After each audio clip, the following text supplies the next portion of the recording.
भरत जी के कहने के बाद सारी जनता अपनी अपनी तैयारी में लगी। घर पे कोई रहना नहीं चाहता, सब चलना चाहते हैं।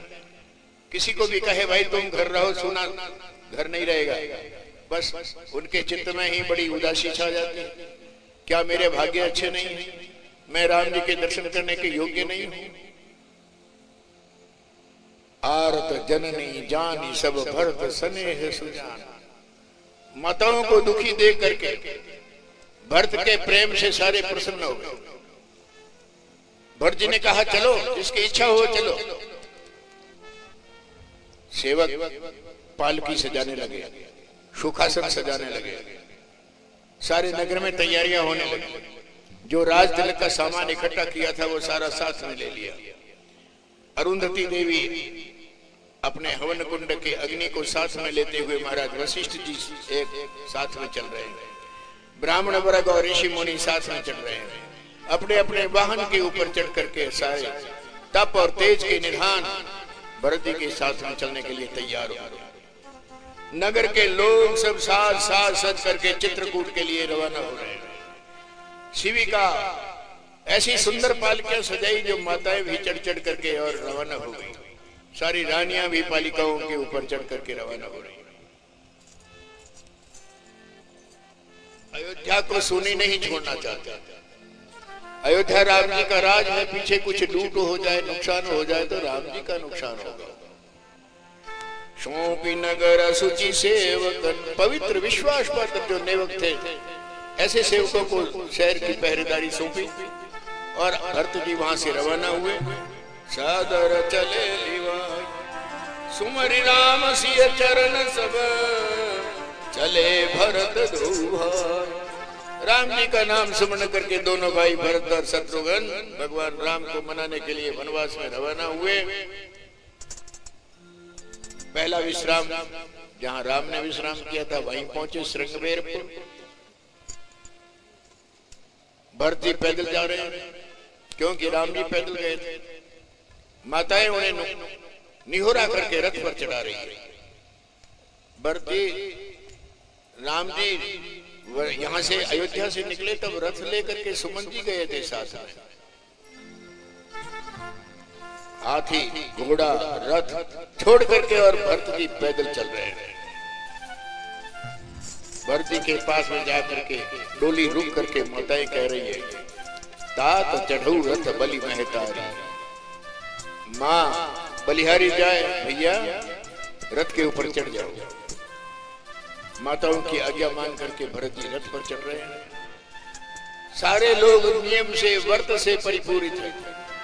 राम जी वनवास में फल आहार करते हैं, कंदमूल का भोग लगाते हैं। तो आज से जो भी वनवास में रवाना हुए हैं वो भी अयोध्या में व्रत पालन करते थे, पर आज विशेष व्रत में है। कोई दूध पीते हैं, कोई फलाहार करते हैं, कोई लोग रात को एक बार भोजन करते हैं। कि दिन रात को क्यों कर रहे हैं? विधान रात का भोजन करने का नहीं है व्रत में, परंतु अयोध्या के लोग रात में भोजन कर रहे हैं। क्यों? पता नहीं राम जी को किस समय भोजन मिला। राम जी के भोजन करने के बाद में हम भोजन करेंगे। शाम तक तो राम ने भोजन कर ही लिया होगा कहीं न कहीं, इसलिए रात को एक समय भोजन कर रहे हैं कि अब तो राम जी ने कहीं न कहीं भोजन कर लिया होगा, फलाहार कर लिया होगा, तो अब हमारा वही कर्तव्य है कि भगवान राम को जिमा करके फिर जिमे। पहला विश्राम सई नदी पर पहला विश्राम। रात्रि विश्राम करके आगे चले, श्रृंगबेर पे पहुंच गए। जब निषाद राज ने समाचार सुने भरत जी आ रहे हैं, निषाद विचार करने लगे भरत क्यों आ रहा है, कौन सा कारण है? वनवास भवन में वनवास में जा रहा है भरत। अवश्य भरत के मन में कोई कपट है, इसलिए वो कुटिलाई को मन में कुटिलाई धारण करके वो जा रहा है और साथ में सेना लेकर के जा रहा है। उन्होंने सोच लिया कि राम जी वनवास में अकेले हैं और राम जी को जीत करके विजय करके मैं अयोध्या का अखंड राज कर लूंगा। भरत ने राजनीति समझी नहीं। अब भरत आ रहा है तो जीवन की हानि होने वाली है, भरत को यहीं पर समाप्त कर देंगे। जहां देवता राक्षस सारे जुझारू इकट्ठे हो जाए। राम को कोई भी युद्ध में जीत नहीं सकता, राम से पहले हम जीतेंगे यहाँ पर। भरत अगर ऐसा कोई कर लेता है तो कोई बड़ी बात नहीं, क्योंकि विष की बेल में कभी अमृत लगता नहीं।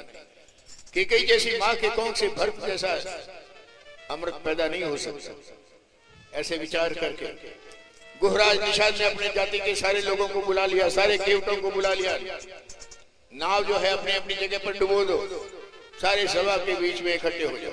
नाव को डुबोने का मतलब क्या, क्यों नाव डुबोई? निषाद देखता है कि ये सब अयोध्या निवासी सरयू नदी के किनारे पर रहने वाले, इसे शायद तैरना भी जानते हैं, तैर करके पार हो जाएंगे। नाव चलाना चाहते हैं तो नाव पड़ी रहेगी तो नाव में बैठ जाएंगे, इसलिए नाव को डुबो दो और सब घाट के ऊपर पहरेदार खड़े कर दो, कोई अंदर से नहीं जा सकता। हथवा संगोरो तरण कीजिए घाटा रो, घाटे को अपने घाट को रोक करके रखो और जो भी नाव है वो पानी में डुबो। सारे अपना आदेश ऐसा दिया, देखो भाइयों आज भरत से युद्ध करना है आपको, राम के काम के लिए लड़ना है, गंगा के किनारे पर प्राण छोड़ना है राम जी के काम के लिए। और क्षण भंगुर शरीर तो नाश होने वाला है, फिर राम जी के शरीर राम जी के लिए मर जाए तो क्या हुआ? भरत राम जी का भाई तो है, परंतु ये नीच स्वभाव से आ रहा है, विचार इसके अच्छे नहीं।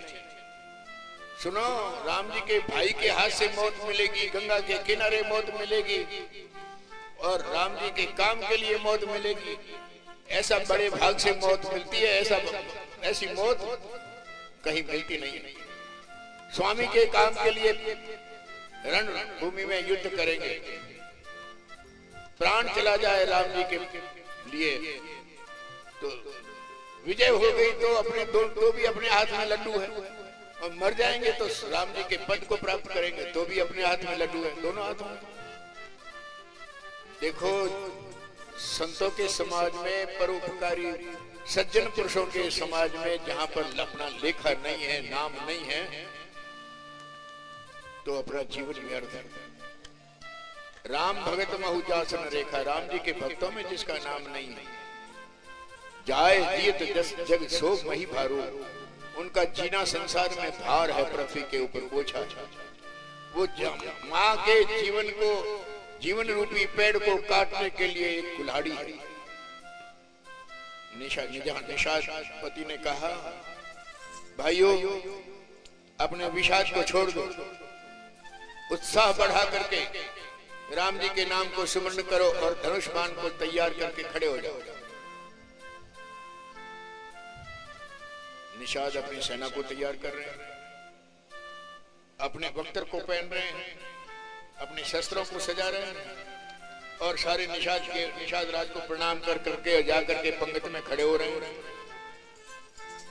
रणभूमि में रुचि रखने वाले राम जी के चरणों के खड़ाऊ को याद करके और अपने शस्त्र विद्या को संभाल रहे हैं। निषाद राज एक ही अपनी सेना को संबोधन दे रहा है, भाइयों धोखा मत देना, आज मेरा बहुत बड़ा काम है। रोष क्रोध के साथ में वीरों को जगा रहा है, आप अधीर मत होना, धैर्य को मत छोड़ देना। जब सारी तैयारी हो गई तो उनमें से एक बूढ़ा निषाद कहने लगे, भरत जी युद्ध नहीं करेंगे। निषाद राज मेरी बात सुनो। शकुन विचार कर कह रहा, भैया भरत मिलने के लिए जा रहा है, वो लड़ाई के लिए नहीं जा रहा, राम जी को मनाने के लिए जा रहे हैं। मेरे शकुन ऐसे कह रहे हैं कि लड़ाई मत करो, लड़ाई होगी नहीं। गुहराज कहने लगे, हाँ बात तो ठीक है, आप पहले देखो। अचानक बिना सोचे अगर कुछ कर लोगे तो फिर पश्चाताप करना पड़ेगा। भरत के स्वभाव को, शील को बिना जाने अपन लड़ाई करें तो ठीक नहीं रहेगा, बड़ी हानि होगी। पहले पहचानो कि भरत का स्वभाव क्या है, भरत क्यों जा रहा है। इसलिए ऐसा करो, घाट घाट के ऊपर सावधान होकर के रहो, उनका मैं मिलने के लिए जा रहा हूं, उनके मन की बात को जानो। वो 3 गति मनुष्य की होती, बूझ मित्र अरि मध्य गति, तब सब करियो आए। भरत जी मित्रता से जाते हैं, या लोक दिखावा से उदासी भाव से जाते हैं, या राम को जीतने के लिए विरोध भाव से जाते हैं। मैं देख करके आ जाऊं, फिर आपको इशारा करूं ना, तब तैयार हो करके रहना। लखब स्नेह सुभाय सुहाय, वैर और प्रीत छुपाने से नहीं छुपती। ऐसे कह करके भरत जी को भेंट लेने के लिए भेंट क्या देनी चाहिए? राजा के सामने खाली हाथों से नहीं जाना चाहिए। भरत जी राजशाही के अधिकारी है, राम जी के छोटे भाई है, इसलिए उनको मनाने के लिए जाओ तो खाली हाथों से कैसे जाओ? भरत जी के स्वभाव का अपने को कैसा मालूम पड़ेगा? देखो क्या ले जा रहे हैं। पहली भेंट, कंद मूल फल खग मृग मांग। कंद मूल और फल, भावार्थ बताया गया था, मूल क्या, कंद क्या और फल क्या। ये सात्विक वृत्ति के लिए।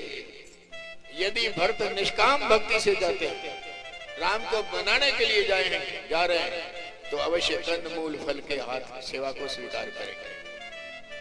और राजशाही ठाट से जाते हैं तो कई पशु पक्षी, हरिण, तोता, मैना, इनको ले आया। ये राजसी ठाट है। अगर वो राजसी ठाट से जाते हैं तो पशु पक्षियों का ग्रहण करेंगे, हरिण को मांगेंगे, तोता मैना को ले जाएंगे। तीसरा है तामसी भोजन। अगर युद्ध के लिए जाते हैं तो मीन पीन पाठीन पुराने, भरी भरी भार कहारन आने। मच्छी की जातियां, अनेक प्रकार की मच्छी की जातियां होती है। उसमें मीन, पीन और पाठीन, ये उनकी जातियां। एक पाठीन मच्छी होती है जिसके गले में छेद होता है, जो भी पानी पीती है वो गले से निकल जाता है पानी में। कबीर जी ने कहा, पानी में मीन प्यासी, वो प्यासी ऐसे रहती है कि गले में से निकल जाता है, जो पीता है पानी वो गले में से निकल जाता है। दूसरा अर्थ है कि मच्छी पानी को अपना घर समझती है, इसलिए वो प्यासी। ये तामसी भेंट है। अगर इस भेंट को भरत जी ने स्वीकार कर लिया तो समझो कि वो युद्ध से जा रहे हैं। कांवर भर भर करके निशाद राज भेज रहा है। मिलने के साथ तैयार हो गए।